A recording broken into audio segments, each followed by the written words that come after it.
So some of you may have heard about the new update for Black Ops 3 that was released a few weeks ago, and Treyarch went back and updated this almost 8-year-old game. But you may not have really heard about why they did this, and I want to discuss that with you all today because there's a pretty deep rabbit hole we need to go down concerning things like hacking, exploits, ransomware, and even things like identity theft, financial crime, and national espionage. So, as you can imagine, there's a lot of various serious factors that come into play regarding this very small patch that was recently added to Black Ops 3. So to give you a quick rundown, for the past several years, virtually every Call of Duty game before Infinite Warfare has been extremely unsafe to even launch for PC players.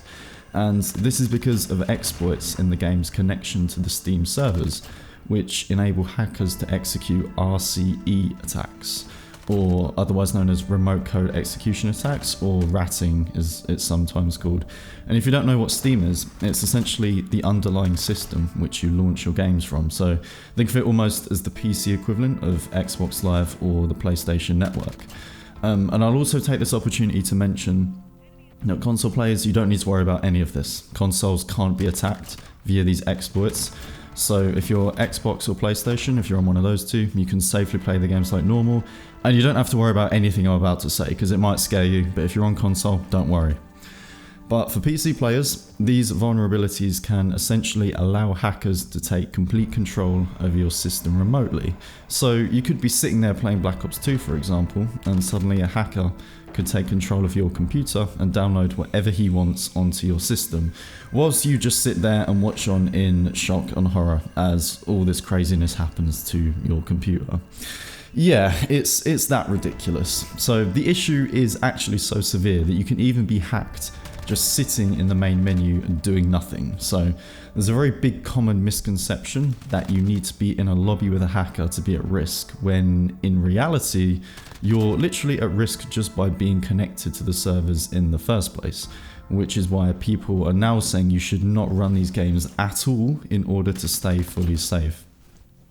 And as crazy as all this sounds, it's literally happening right now. There's many horror stories on Reddit and video footage of big streamers being ratted live whilst playing Call of Duty, which you can go and find and watch. I won't put them in because of copyright stuff, but they're not hard to find. Just type in big streamer RCE or ratted on Call of Duty, you'll find loads of them, there's plenty.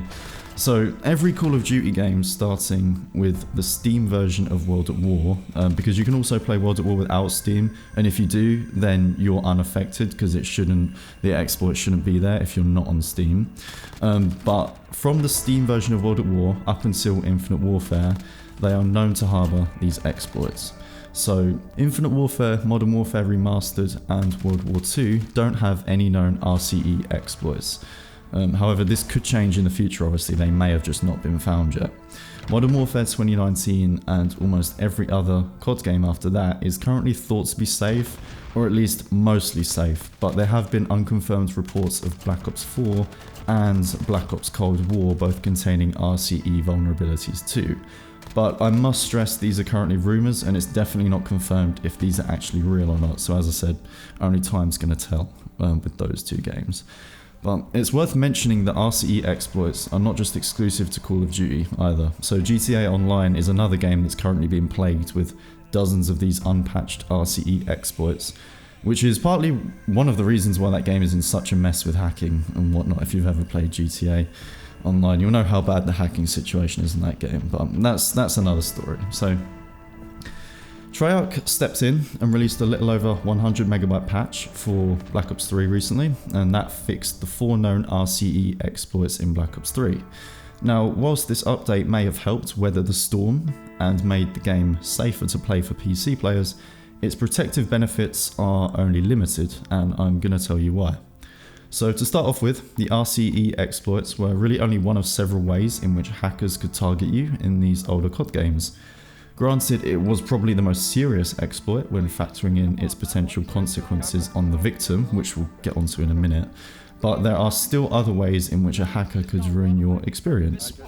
There's also vulnerabilities in the code which allow hackers to remotely crash your game, and this is known as force crashing, as well as the existence of tools which enable hackers to view every IP address connected to the Steam servers for a particular game. And with that, inevitably comes DDoSing and potentially doxing too, if you're someone like a famous streamer who these hackers might benefit from gaining some extent of your personal information. Now, RCE vulnerabilities are pretty much considered to be at the very top of serious exploits in computer code by software developers, because they can lead to some pretty insane consequences for the victim. If anyone's ever used the software TeamViewer, you'll understand the level of control a hacker would be able to achieve over a victim's computer. And if you haven't used TeamViewer before, it's essentially a program that allows you to almost just remotely take control of someone's computer, so you can use your keyboard and mouse and control someone else's computer somewhere else in the world somewhere. It's the level of control you get is scary, trust me, I've tried it before. And with this level of control, through an exploit, the hackers, I should say, would be able to install viruses and malware, connect the computer to whatever shady networks and systems they may have access to, and even hijack the computer into becoming part of a larger botnet of zombified computers, which can then be used for things like crypto mining for the hacker, or even like enormous DDoS attacks, where several, or I should say even hundreds of computers are needed. And if you've been reading into cybersecurity news over the past few years, then you'll know ransomware is quickly becoming the weapon of choice for hackers. And this is where a virus encrypts all of your personal information, including any local backups you may have, and forces you to pay a ransom, which can be anywhere in the range of hundreds, if not thousands of pounds or dollars, in order to get your files back and decrypt them. Because once they're encrypted, you can't use them, they won't open, you can't do anything with them. And there's been some pretty major examples of this happening recently, notably the original CryptoLocker virus, which emerged in late 2013, and then in 2017 there was WannaCry, which was so severe that it took much of the UK's health service offline for a period of several weeks, and it's estimated to have cost victims all around the world anywhere up to 4 billion in total losses and damages, so quite severe, as you can probably imagine. Now, ransomware could quite easily be installed onto your computer via RCE exploits, and it's actually a very common method hackers use in the modern day to get these viruses onto people's computers without them knowing. And as I said, you'd never know until it was too late, until you get the message pop up like you can see on the screen saying all your files are encrypted, pay the ransom, or you're not getting them back, basically. But it still gets worse. So RCE exploits have also been attributed to identity thefts, and this is where someone essentially steals your personal information and then pretends to be you in order to gain access to things like your bank and government accounts. It's often referred to as one of the most destructive non-violent crimes, and there's many serious cases of victims having really bad consequences because they've had their identity stolen. Like, for example, there was this one guy in the US who had his identity stolen by a thief, and then he had to spend nearly 20 fucking years trying to clear his name after the thief committed more crimes under the victim's identity.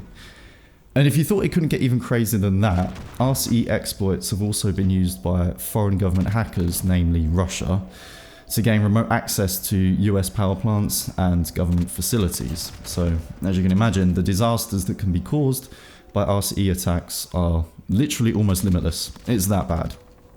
But I think before we lose our heads thinking about what could potentially happen in theory, it's important to note that it's very unlikely Call of Duty hackers would go through all the effort to steal your identity, because this level of hack would likely require some considerable time and effort and stuff like that. After the initial attack, it would require the program that they install on your computer to remain undetected. And judging by what we've seen so far, these hackers are mostly just looking to troll other players using the exploits. Most of the stories I've seen so far seem to indicate that the hackers usually only really use the RCE exploits in Call of Duty to open up like certain web pages on your internet browser.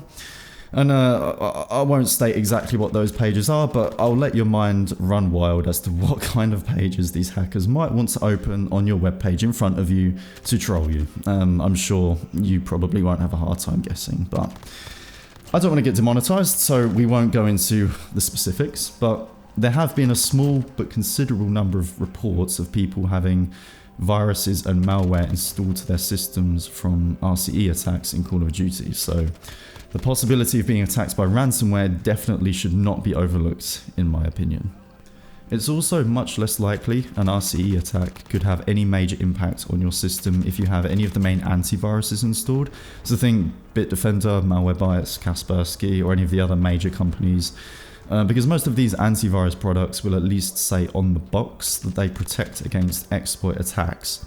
But you've got to remember it's a chance game that we're playing here, so you can never really know for sure if you're truly protected by these products. And would you really want to take that risk? That's the game we're playing here. Would you want to take the risk? So aside from the recent patch addressing Black Ops 3's RCE vulnerabilities, Activision has not patched any of the additional exploits and issues in Black Ops 3 or any of the other RCE exploits in the other old Call of Duty games, and unfortunately they've made no indication that they intend on doing so, which leads many to believe the developers are doing the bare minimum they can get away with in order to not get sued. And this is probably because they don't consider fixing these old games worth their time, given how little income they probably make off these old games, if any at all, because no one plays them anymore. But in response to this, members of the community have developed their own clients in order to play these older COD games safely. Now, these clients almost act as like a separate launcher for the game, which bypasses the Steam servers, so therefore it also bypasses the security vulnerabilities associated with RCE exploits. By doing this though, the clients create an ecosystem of players that's separate from Steam. So the player count will inevitably be lower, but I guess that's the trade-off you get for being able to play these old games safely without risk of being hacked. So you have two sets of clients, and I'll go through those quickly with you. There'll be links in the description for them if you want to check any of them out, so don't worry about that. But the first kind of group of clients was developed by a company called X Labs. I'm not sure if it's a company, but like a group of developers called X Labs. And they are IW4X, which is the client for Modern Warfare 2, IW6X, which is the client for Ghosts, and then S1X, which is the client for Advanced Warfare. Now, the second group of clients are under the name the Plutonium Project. It's also just called Plutonium for short. And these are Plutonium T4, which is World at War, Plutonium T5, which is Black Ops, Plutonium IW5, which is Modern Warfare 3, and then Plutonium T6, which is Black Ops 2. And it's also worth mentioning there has been talk of a Black Ops 3 client in the future, possibly called Plutonium T7, but at this point it's still rumours, there's no confirmed information about that yet. So what these clients do is they fix RCE exploits, they patch common bugs and performance issues that are still left unpatched in the official versions of the games, and they're more tailored to PC players through community server browsers, mod tools, custom maps, FOV sliders, and other really good things that the PC community loves but doesn't always have access to, sadly. Now, a community member by the name of Shiversoftdev has developed a patch which is called T7, although ironically it seems unrelated to Plutonium because I don't think Shiversoftdev is part of the Plutonium Project. He might be, but it's one of those things, all this information is kind of hard to verify because you're mostly just going off word of mouth, but at the moment it seems unrelated to Plutonium. It's just a separate thing that he happens to call T7. And essentially this client that he's making, it forces the game to launch via a network that's unrelated to Steam. So originally this protected against RCE vulnerabilities, but now that that's been officially patched by Treyarch, it kind of defeats the point of the main client, but there are other benefits as well. And these are the facts that the client patches many of the force crash exploits as well, though not all of them, but a significant number of them. It also fixes a pretty major FPS bug in the Black Ops 3 main menu, where for some reason the game will continuously search for DLC packs even if you have them all installed. And it does it every couple of seconds, and it nukes your frame rate, and it makes the main menu very hard to navigate. It's a very common and annoying bug that Black Ops 3 players have experienced these days. But in addition to that, another community dev named Momo5502 is developing his own full client for Black Ops 3, and this is named BOIII, so almost Black Ops 3 but just 3 I's instead of the 3. And this will include both zombies and multiplayer, so like a full client, not just a kind of launcher. And it fixes those previously discussed security vulnerabilities and unpatched bugs, so it's almost like making the game perfect, well not perfect, but you know what I mean, it makes it playable again. And the client is currently in the testing phase, and it's scheduled to be released over the next few months. So hopefully that's something that comes out soon, because it's going to be something really good for the Black Ops 3 PC community when it does. And like I said before, it's not currently confirmed if there will be a Plutonium version of Black Ops 3. Maybe Momo's client is meant to be the Plutonium version, or like the replacement for the Plutonium version. But like I said before, we're dealing with rumours here, and it's word of mouth, all that kind of stuff. It's hard to really find the true information as to what's real and not. Now, one other thing is that Shiversoftdev has claimed that the underlying exploits themselves in these old games are unfortunately unfixable due to how the game is designed.